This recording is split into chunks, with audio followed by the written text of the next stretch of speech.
আসসালামু আলাইকুম। সাবেক স্পিকার শিরীন শারমিন চৌধুরী আটকের পর সারাদিন মানুষের মুখে মুখে নানান ধরনের প্রশ্ন, কৌতূহল, বিস্ময়। এই ১৯ মাস তিনি কোথায় ছিলেন? ক্যান্টনমেন্টে আশ্রয় নেওয়ার পর তিনি কবে, কিভাবে বের হলেন? তারপরে তিনি কোথায় লুকিয়েছিলেন? ইউনূস সরকার কেন তাকে আটক করেনি? তিনি কি ইউনূস সরকারের নজরদারিতে ছিলেন, নাকি ইউনূস সরকারের জঙ্গি শাসনের চোখ এড়িয়ে তিনি আত্মগোপনেই ছিলেন? এরকম অনেক প্রশ্ন দিনভর মানুষের মুখে মুখে। তবে একটি বিষয় অনেকের কাছেই স্পষ্ট হয়ে উঠেছে যে তিনি আগে থেকেই আটক ছিলেন। তাকে নির্যাতন করা হয়েছে। আদালতে তোলার পর বা তোলার সময় তার শারীরিক দুরবস্থা মানুষের চোখের সামনে উপস্থিত হওয়ার পর থেকে অনেকেই প্রশ্ন তুলতে শুরু করেছেন কতটা নির্যাতন তাকে করা হয়েছে। পুলিশের যে দুর্বল স্ক্রিপ্ট আমরা দেখলাম, অথবা রিমান্ড আবেদনের সময় যা বলা হলো, তা আসলে কজন মানুষের কাছে বিশ্বাসযোগ্য হতে পারে? এবং এই যে স্ক্রিপ্ট, এই যে পুলিশের বক্তব্য, তাকে শুধু পুলিশেরই বক্তব্য, নাকি উপরতলার থেকে আদিষ্ট হয়ে পুলিশ এ ধরনের বক্তব্য দিচ্ছে? সাবেক আইন উপদেষ্টা ডক্টর আসিফ নজরুল দুদিন আগে বিবিসিতে একটি ইন্টারভিউতে বললেন যে আওয়ামী লীগ সরকারের সময় যে পরিমাণ গায়েবী মামলা হয়েছে, অন্তর্বর্তী সরকারের সময় সেই ধরনের কোনো গায়েবী মামলা হয়নি, তবে গায়েবী আসামি করা হয়েছে। আসিফ নজরুল যা বলেছেন তার পরতে তো অবশ্যই মিথ্যা জড়িয়ে রয়েছে। তবে তার এই কথাটিকেও যদি আমরা ধরে নিই যে গায়েবী আসামি করা হয়েছে অন্তর্বর্তী সরকারের সময় করা অসংখ্য মামলায়, সেই জায়গা থেকেও তো স্পষ্ট যে শিরীন শারমিন চৌধুরী গায়েবী আসামি হিসেবে উপস্থিত হয়েছেন, উপস্থিত করা হয়েছে। পুলিশ কি বলছে দেখুন, কতটা হাস্যকর, কতটা নির্দয় একই সঙ্গে।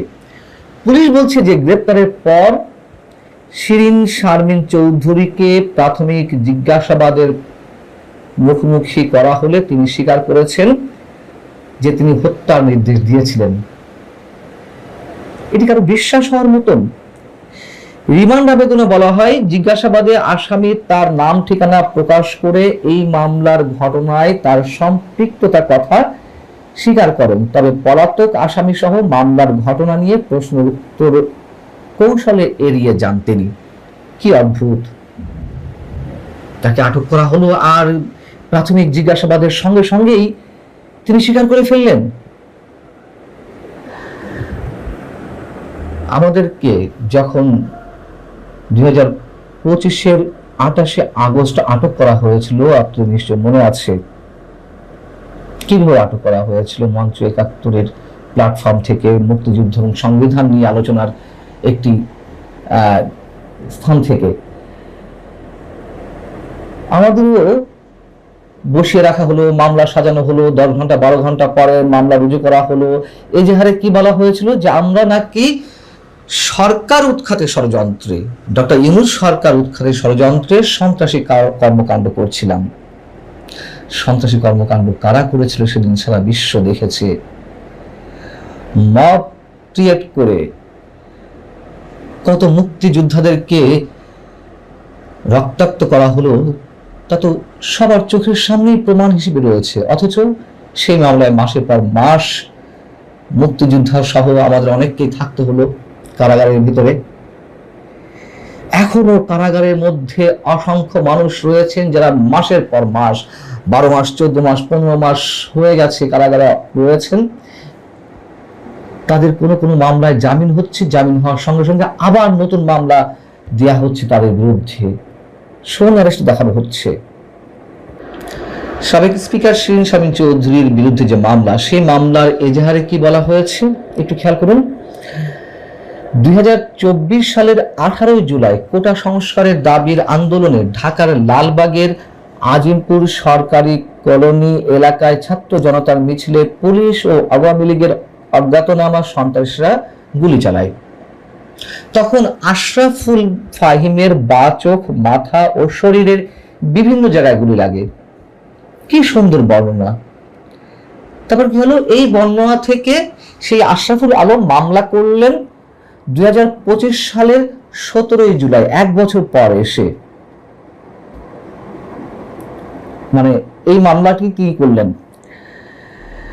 আওয়ামী লীগ সভাপতি ও তৎকালীন প্রধানমন্ত্রী শেখ হাসিনার নির্দেশে বিপ্লব বড়ুয়া, ওবায়দুল কাদের ও আসাদুজ্জামান খান কামালের পরিকল্পনা ও নির্দেশে পুলিশ সদস্য এবং অজ্ঞাতনামা ব্যক্তিরা আন্দোলনে অংশ নেওয়া নিরস্ত্র ছাত্র জনতার উপর দেশীয় ও বিদেশি আগ্নেয়াস্ত্র ব্যবহার করে গুলিবর্ষণ করেন এবং এ সংক্রান্ত আরো কিছু কথাবার্তা। মামলার 3 নম্বর আসামি করা হয় শিরীন শারমিন চৌধুরীকে। এখন আপনারা বলুন, এই মামলার কোথাও শিরীন শারমিন চৌধুরী সম্পর্কে কোনো বর্ণনা দেওয়া আছে? এজাহারের কোথাও তার সম্বন্ধে টু শব্দটি উচ্চারণ করা আছে? এবং এই কথাগুলোই আদালতে তুলে ধরেছিলেন আসামি পক্ষের আইনজীবীরা, সাবেক স্পিকারের আইনজীবীরা। এবং আদালতের সামনে তুলে ধরা হলো যে ঘটনার সময়, অর্থাৎ 2018 সালের 17 জুলাইয়ের বর্ণনা,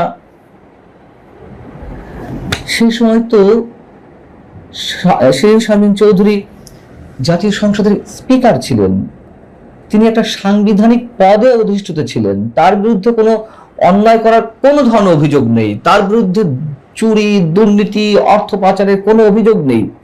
অবশ্যই আওয়ামী লীগের অনেক নেতা, সাবেক এমপি, সাবেক মন্ত্রীদের বিরুদ্ধে দুর্নীতি সহ নানান ধরনের অপকর্মের অভিযোগ রয়েছে, ক্ষেত্র বিশেষে সেগুলোর সত্যতাও আছে, অবশ্যই আছে। কিন্তু সাবেক এই স্পিকার তো তার ক্ষমতার ন্যূনতম অপব্যবহারও করেননি। শুনেছেন কেউ আপনারা স্পিকার, মানে সাবেক স্পিকার শিরীন শারমিন চৌধুরী সম্পর্কে কোনো ধরনের অভিযোগ? এবং 5 আগস্টের পর 27 দিনের মাথায় তিনি নিজে তার পদত্যাগ পত্র পাঠিয়ে দিয়েছিলেন রাষ্ট্রপতির কাছে।